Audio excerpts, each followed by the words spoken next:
The Quinnipiac men's ice hockey team defeated Yale Saturday at Ingles Rink. Have they finally turned the corner?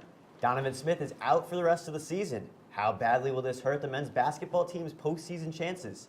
And are the women's basketball team's shooting woes over? Dylan Fearon and Maury Hirsch-Gordon are here to break it down. This is Bobcat Breakdown.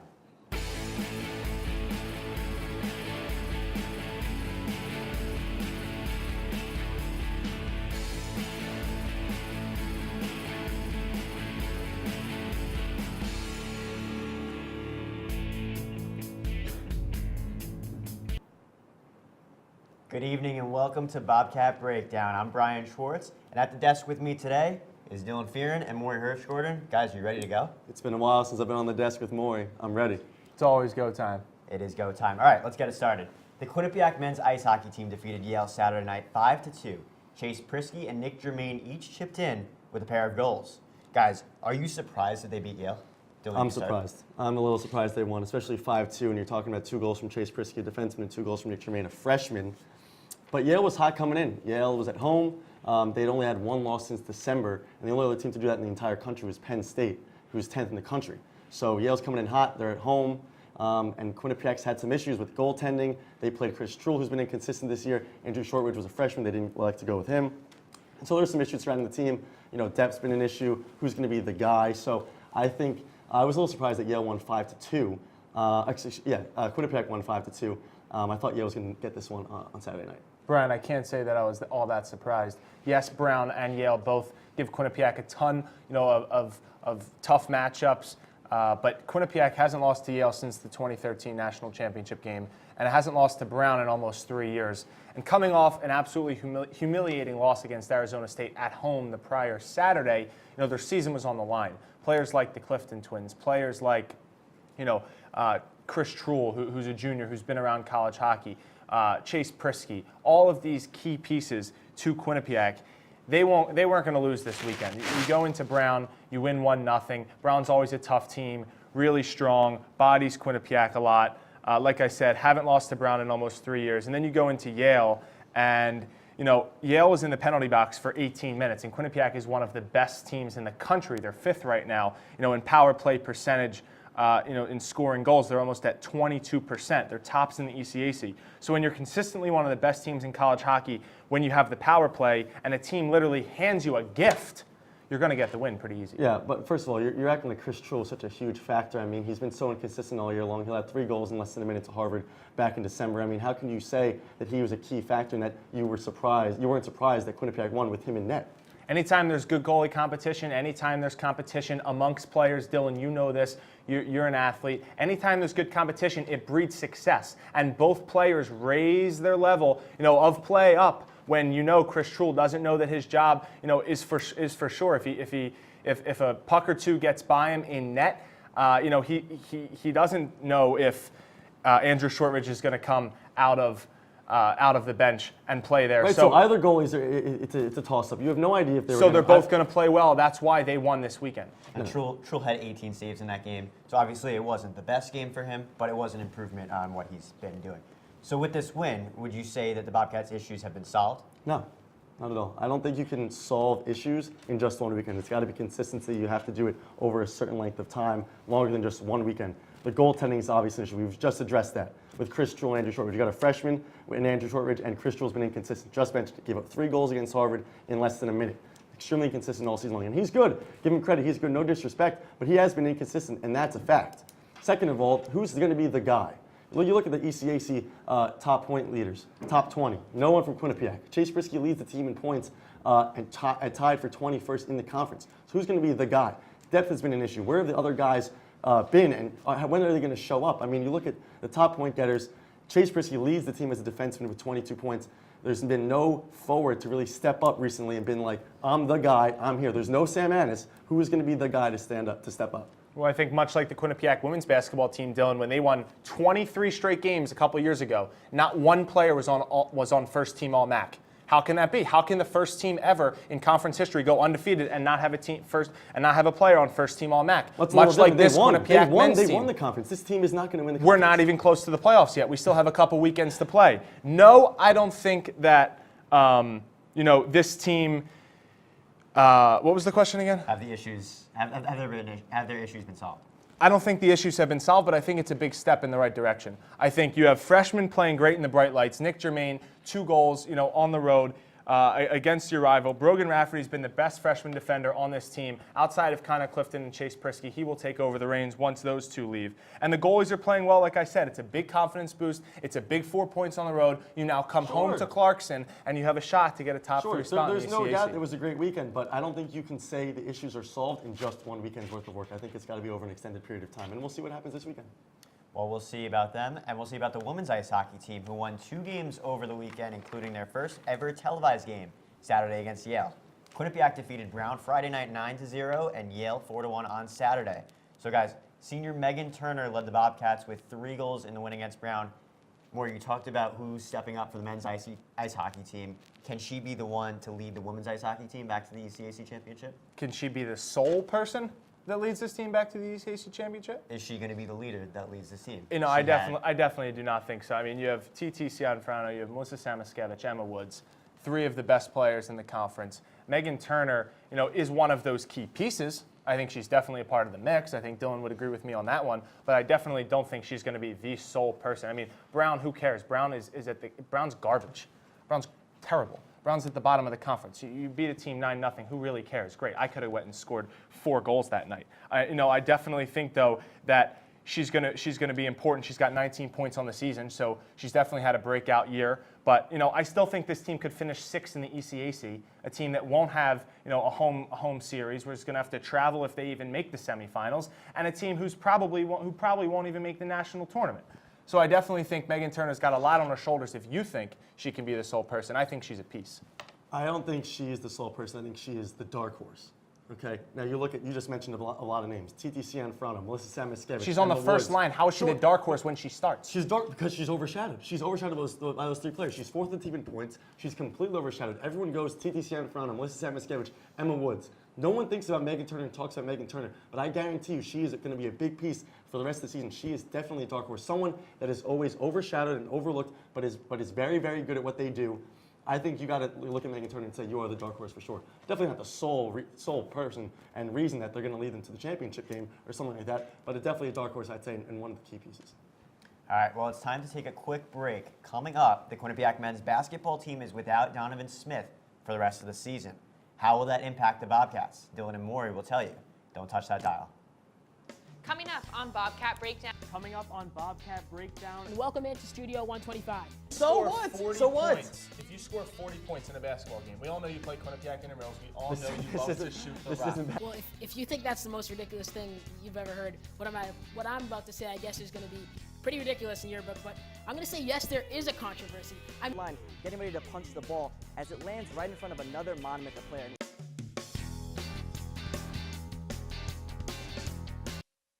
Coming up, coming up, coming up, coming up, and hashtag that.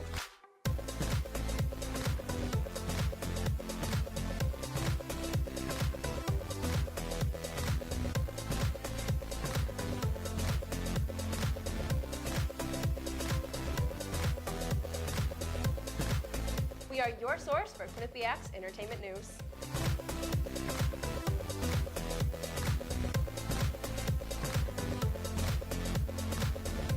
All this and more. Coming up on the Q30 Newscast.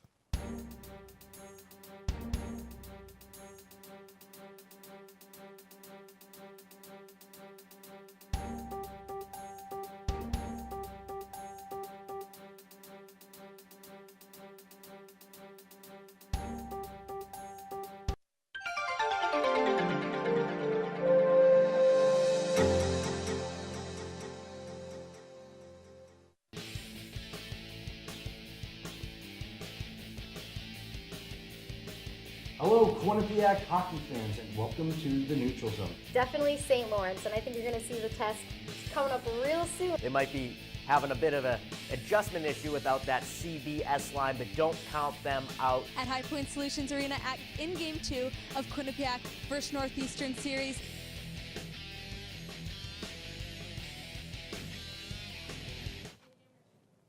The Quinnipiac men's basketball team has won 2 in a row, beating Niagara 89-81 and Fairfield 73-71 on a game winner by MAC Rookie of the Week Peter Kiss without senior forward Donovan Smith.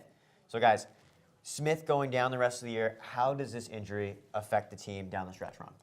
You know, so far, I mean, it hasn't affected them, Brian. I mean, they're 2-0, like you just said. Niagara, Fairfield, 2 big wins. This team was 5-4, dropped to 5-7. You know, got to give them credit. Very inexperienced team in terms of Division I talent. Very inexperienced team in terms of amount of time they've played together. So you have to give them credit where credit's due. Traditionally, Tom Moore and his team, you know, to the Donovan point, they're traditionally a three-out, 2-in team. 2 bigs, 3 guards on the perimeter.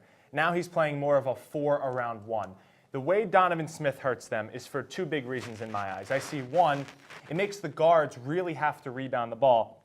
But, you know, it seems like they understand that because the last 2 games, Peter Kiss, 13 boards against Niagara, 12 against Fairfield. Mikey Dixon also picking up the slack, 5 boards against Niagara and 8 against Fairfield. If you think that's, you know, a big drop-off from Kiss, well, Dixon, only 3 times in the previous 19 games before facing the Purple Eagles did he have 5 rebounds or more, so he's picking up the slack on the rebounding edge.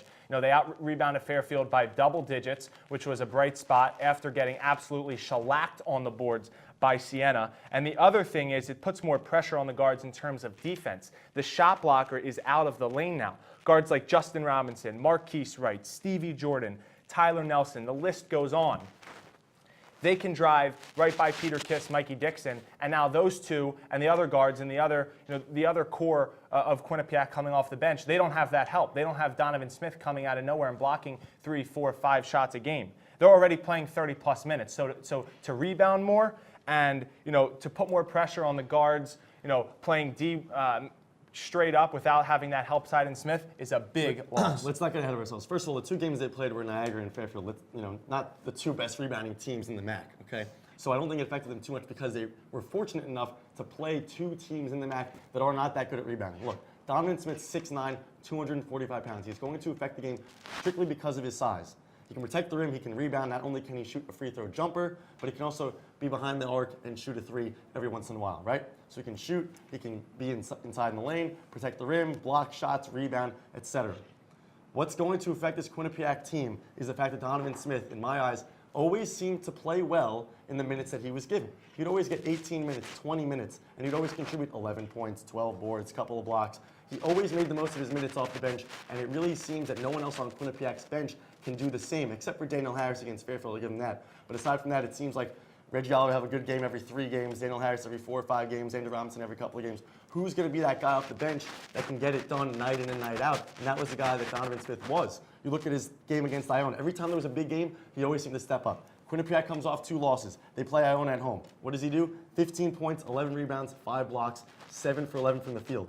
Then they go to Buffalo trip, right? Playing at Niagara, at Canisius. 2 really tough places to play. And he delivers 11.5 points per game, 11 rebounds per game in just 22 minutes. He makes the most of his minutes. He does everything that he can in the minutes that he is given, which is a lot more than you can say about some other players on Quinnipiac. That's how it's going to affect them because the bench is thinner now without him on the court. Outside of Siena and Monmouth, the dynamic of the league has changed, gentlemen.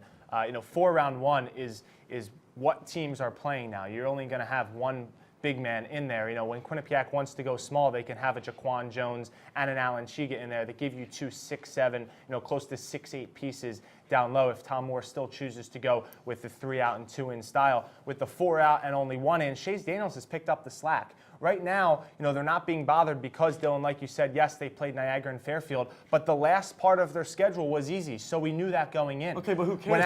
It's all about the MAC tournament, though. When you have to play a Siena or an Iona or a Canisius or a Monmouth, you're going to get killed. And those are the teams that Tom Moore's looking at to beat in the MAC tournament late in the tournament. He's not thinking about Marist and Manhattan. Now he has to because Donovan Smith is out. I think with more players like Andrew Robinson, a big guard who can defend on the wing, Danny Harris locked up Tyler Nelson last night and gave him a tough 5-minute stretch. We're going to act like Andrew Robinson can produce? Are we really going to talk about that right now? He can defend. He's not shown up. He can defend on that part of the court, and he can grab rebounds. What did he do against Fairfield? Same with Phil Winston. Phil Winston's one of the team's top defenders. Defense wins your championships. As long as Daniels and Peter Kiss and Mikey Dixon get their points, and everyone else kind of has a solid game outside of that. Donovan Smith wasn't good at defense? Say that again? You said defense wins championships. We're going to act like Donovan Smith didn't play great defense while he was on the court? He did play great defense. And now he's gone, so that's going to affect them. And that's why let's not act like Andrew Robinson's so good at defense. But everyone gives solid minutes on this team, Dylan. how Look can at you- how can Jaquan you Jones say it's not after gonna not affect them? playing. He had 4 points and 6 How can you rebounds say in it's a not gonna- solid game against What do you mean? Fairfield. How can you say it's not So going if to a happen? guard Jaquan gets Jones wasn't that good. Jaquan Jones wasn't that good. Tom Moore said that Jaquan Jones would have had a great stat line against Niagara had he hit a couple free Yes, throws. had he actually done something well, he would have had a great game. Is that He what was you're 1 saying? for 5 Had from the he line, made a the free couple throws. more. He didn't turn the ball over that much, and he had a great. His ball was in his he hands had to a turn the great ball layup over. in transition when 2 Fairfield Stags came at his back shoulder. He didn't see them. He hung in midair and laid it off the glass. say that a 4 man that- points and 6 rebounds is solid right say now. that a man's While gonna Abdoulaye Bundu and Donovan Smith are on the bench. Abdoulaye Boone is going to be back in a few days, I'm sure. But to act like a man that will give you 10 and 8 and maybe a couple blocks every single night in just 22, 25 minutes a game is not going to affect his team because he is the best guy off the bench and he is one of the only few guys in the MAC that's 6'9", 245 off the bench. Isn't going to affect their team? That's crazy. I said that's he's not crazy. I said he's going to affect them in 2 big ways: in rebounding and in guard defensive play on the perimeter. All right, well, considering all of that, can the Bobcats get a first-round bye in the MAC tournament? They're 6 in the MAC right now. The top 5 get a bye, sitting at 7 and 7. Yeah, So- I think they can get a bye. I think the best case scenario for Quinnipiac right now is to finish 4-2 in their last 6 games. You look at the last 6 games; it's all teams either below them or St. Peter's, which is above them. But they're at home against St. Peter's, and they played St. Peter's really well on the road. Only lost by 4 and only allowed 58 points. Start with the defense. Only had 58 points. So you look at the rest of the schedule. They play Fairfield, who they just beat, who's below them. They play Ryder twice, who's below them. They play Manhattan, who's below them. Marist, who's below them, and then St. Peter's, who I just said is above them. But they played them really well. So we'll see. I think the best case scenario is 4-2, which brings them to 11 and 9 in MAC play. You look at the last couple of years in the MAC. 2015, 5th place. The 5th place team was 12 and 8 in MAC play to get that last bye. 2014, 11 and 9, and 2013, 11 and 9. So I think if Quinnipiac can get up to 11 and 9, get that 11th win, they can get that 5th bye. I think you look at the standings. I mean, Monmouth, Iona, St. Peter's are going to be guaranteed byes. And it's that 4th and 5th spot with Siena, who's been playing really well, who just won at Iona, Canisius at that 5th spot. After that, Quinnipiac's in that 6th spot right now as we speak. So I think if they can go 11 and 9, finish 4-2 in the last 6 games, and 6-2 in their last 8 games, get to 11 and 9 and get that final bye spot. You look at MAC history, 11 wins usually gets you that bye. I definitely agree. I think if you do get to the 11 wins, it puts you, it gives you a chance to get into that top 5, but I think a lot, Brian, depends on Thursday night. And here's why. Because a win, then they have their 8th win, and you look at their last 5 games. I like Quinnipiac to win the Ryder, Fairfield, and Marist games, so yes, that would be 11. But here's the tiebreaker issue. The tiebreaker is, after head-to-head, best record versus highest seeded remaining teams in descending order. So for that instance, here's where it comes down to. So if Quinnipiac is tied with a team, let's say, they go to, okay, team A, let's say, is Quinnipiac, and team B is another team. They say, how did those 2 teams fare against Monmouth? Because they're going to be at the top. They're going to win the regular season. If both teams got swept, they move to the next. Okay, so you're following me here? Yep. So Quinnipiac's best win is Fairfield, who currently sits below them. All the teams above them, Quinnipiac has not swept. It has split against Canisius. It has gotten swept by Siena. And St. Peter's on Thursday night, they need to win that game in order to get a bye. If they lose that game Thursday, they will not get a bye because the best they can do against St. Peter's is split. And the only 2 teams that they can sweep are Fairfield and Ryder, who have a shot at making the top 5. So I definitely think Thursday night is big. You need to win Thursday because if you lose Thursday against St. Peter's, you go to a bandbox down in Lawrenceville, New Jersey to face the Ryder Broncs. But we're talking tiebreakers here. So I mean, if they're 11 and 9, and they could be the 5th place, and the 6th place team could be 10 and 8, and there's no tiebreaker. They just get that 5th spot, correct? Correct. No. So Right. other So that could teams. still happen. So other teams such as Ryder, who could be in the mix because they still have Ryder twice, and a team like Siena, who's in the mix, they have 2 wins against Iona, like Quinnipiac. Yep. And Ryder has a win against Monmouth, and St. Peter's has a win against Monmouth. So right there, those 2 teams, when you go to that tiebreaker up top, has Quinnipiac beaten a Monmouth and Iona? You go down the list, those 2 have beaten Monmouth, bang, Quinnipiac's out right there. So I think they need 12 wins if they want to solidify themselves with a 5th place spot, and especially a win on Thursday night. Well, okay, and I disagree, and I agree with that, but I disagree with the fact that they'll get 12. They're not going to get 12 wins. I think the best case scenario is 4 I think they might get 12. I mean, hey, they could finish 3rd. They're 2 games out of 3rd right now. Probably won't get 12 History wins. says Tom Moore's really good in February outside of last year when he couldn't score more than 40 points a game. Right. He's really good except for that one time it wasn't there. You know what else history says? 2 rookie point guards.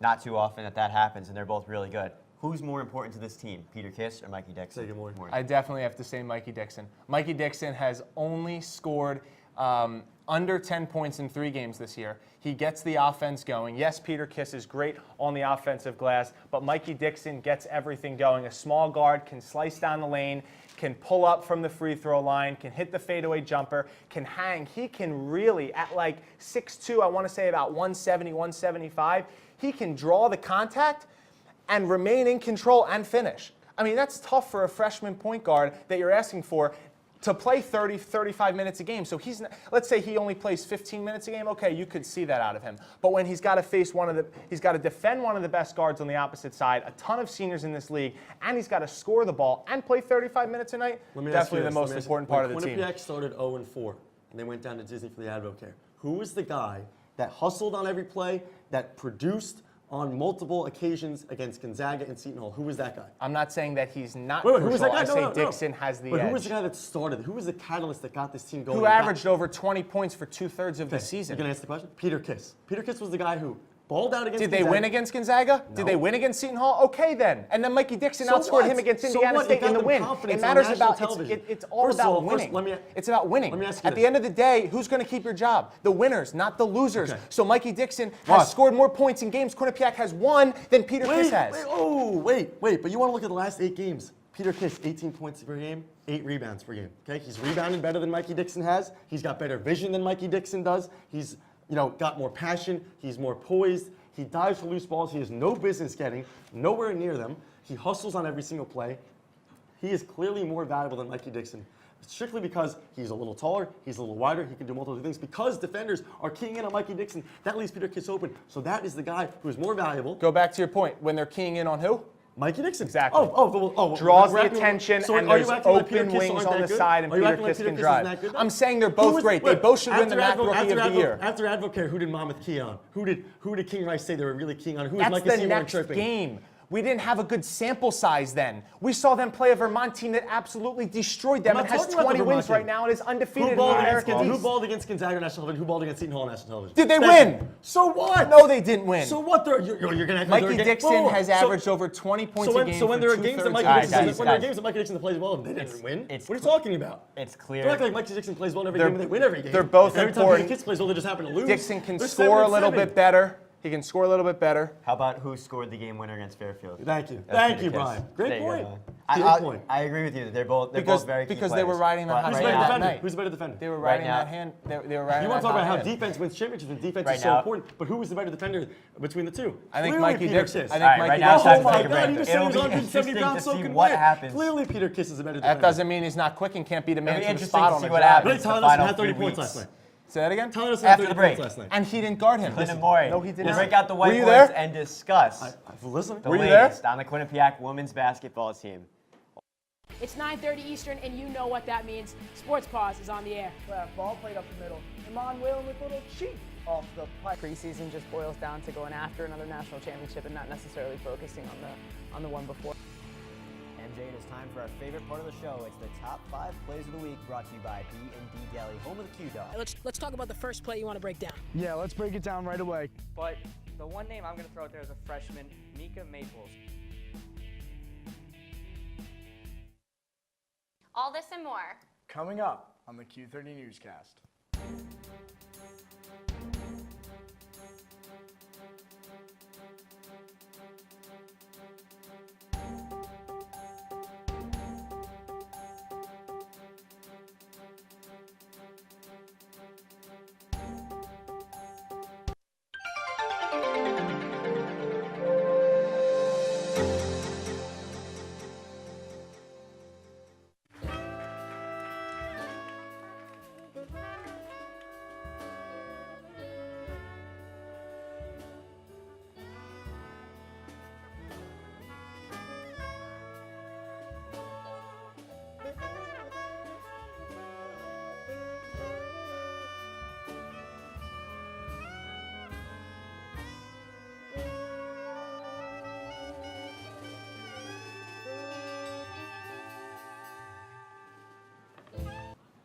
Welcome back to Bobcat Breakdown. Hopefully these guys have settled down a little bit. It's time to play Pictionary. Well, sort of. Dylan and Moore will each answer one of my questions on their whiteboards and debate. We're talking Quinnipiac women's basketball, who lost to Fairfield, but won big at home against Monmouth this week. So guys, Down 1, Quinnipiac ball, final possession. Who gets the ball? Home or away? Don't worry about it. We know Jen Fay's the leading scorer, 10.3 points per game. She's shooting 47% on the season. You got Adelie Martucci, Paula Stroutmanet. Who's it going to be? Maury, you first. Dylan's got a lot to write right now. Let's see him. The hot hand or Adelie Martucci? Martucci. All right, I guess I'll start on this one. So when the Quinnipiac women's basketball team traveled down to New Rochelle, Brian, you were there as well as Shane Dennehy and Josh Silverman, the talented Q30 women's basketball B team. Trisha Fabry, I asked Trisha Fabry after the postgame and said, hey, look, your depth is great. You can roll a lot of players out there. You're always going to have fresh legs. You play great defense. You can run the floor. But when it comes down to it and you need a bucket, who do you go to? Because that can hurt. And she goes, you know, Maury, look, it's not always going to be one player. We're going to ride the hot hand, you know, in one game here and one game there. It's not always going to be Jen Fay. It's not always going to be Adelie Martucci. It's not always going to be Morgan Mans. I think it's the matchups are key, and I think it's who's having the hot hand that day. And I also think, you know, you can use that person as a decoy. So while you could think it is Adelie Martucci or Jen Fay if they're having 25 points, let's say, on a given night, you could use them as a decoy, and it could be Carly Fabry, Vanessa Udoji. You never know. It's hard to disagree with that, obviously. I think the opposition is a factor as well. But I'm going to go with Adelie Martucci, the 5th year, the captain. She's been around for so long. I say, you know, she's second on the team in points per game. She's 88% from the free throw line. I say if you're down 1 and you got the ball, you know, let her go to work, try to get to the cup, get to the line and try to win the game or something like that. I think you got to put the ball in the person you trust the most. I think the person that Trish Fabry trusts the most on this team is probably her 5th year senior, Adelie Martucci. It's hard to disagree with that, I'd say, right, Maury? When they go ISO, they like Aaron McClure, but depends on the McClure's matchup. shooting that well. Depends on the matchup. I wouldn't trust Aaron McClure. Coming into the season, you would have thought it would have been Aaron McClure. Right. Now, Sure. Could have been Stroutmanet. It could have been Martucci. Jen Fay shooting 47% Sure. from the field. So there's a multitude of players, obviously, but I wouldn't go Aaron McClure, but I'd say Adelie Martucci, Jen Fay, a couple other players. But All right, well, they have a multitude of players and options. Number 2, yes or no, is this a lost season if Quinnipiac does not win the MAC tournament? They lost to Iona last season in the MAC championship. They lose Martucci and Mans for next season. So I honestly don't think we even need to put our whiteboards up for this one, but just because. Yes, Okay. obviously. Yeah, obviously. This team has been to the conference championship for the last 4 seasons. Yep. They have a great coach. They have great talent, great players. They have seniority. They have young players. If they don't win, it's clearly a lost season. They expect to win the MAC championship every single season. Our senior year of high school, they won the NEC. Last year, they've been to the MAC championship game, won once. If they do not win the MAC, it is clearly a failing season for this team. They play a tough out-of-conference schedule, the likes of an at Dayton, Florida Gulf Coast, who's been to the second round of the NCAA tournament. You play a team like Temple. You play a team like Michigan State, who they got to come to Hamden. Then you go out to Vegas, you play the likes of Oregon State, New Mexico State, Long Beach State. You know, a ton of teams in the NCAA tournament, in the WNIT year in and year out. The out-of-conference schedule prepares them for those big 4 days in March. Agreed. All right, well, now it's time to discuss the game of the week. 3 basketball guys on the desk, so this one's right up our alley. The Quinnipiac men's basketball team hosts St. Peter's Thursday. The Bobcats come in at 7-7 in the conference, while the Peacocks are a game ahead of Quinnipiac at 8-6. So, who's it going to be? I think Quinnipiac will win this game. I think the last time they played at the Anatelli Center in Jersey City, Peter Kiss and Mikey Dixon Ryder. both. No, St. Peter's. No. The last time they played at St. Peter's, which is the game of the week, Peter Kiss and Mikey Dixon both had off nights. They only had 54 points. I do not think that happens again the way both teams have been playing. St. Peter's is thin up front. So the fact that Donovan Smith and possibly Abdullah Bundu do not play will not affect them too much. They're very thin. They play 4 guards around Quadri Welton, their big man. I do not think those injuries will affect them. I do think Quinnipiac wins this game at home. And I think Peter Kiss and Mikey Dixon do not have off nights. I think Quinnipiac wins a tight one. There's going to be about a foot of snow on the ground, so everybody at York Hill better come out and support this team because they are opening eyes and they are showing that they have the 2 best freshmen, maybe not even in just the MAC, maybe in some of mid-major basketball. So we have 2 votes for Quinnipiac. Sure. It'll be interesting to see what happens on Thursday night. All right, well, that's all the time we have. Be sure to check out all of our great content on Q30television.com and at theqbsn.com. Also, don't forget to follow us on Twitter at Q30Sports and at QBSN. For Dylan Fearon, Maury Hirsch-Gordon, and our entire crew, I'm Brian Schwartz signing off. We'll see you next time on Bobcat Breakdown.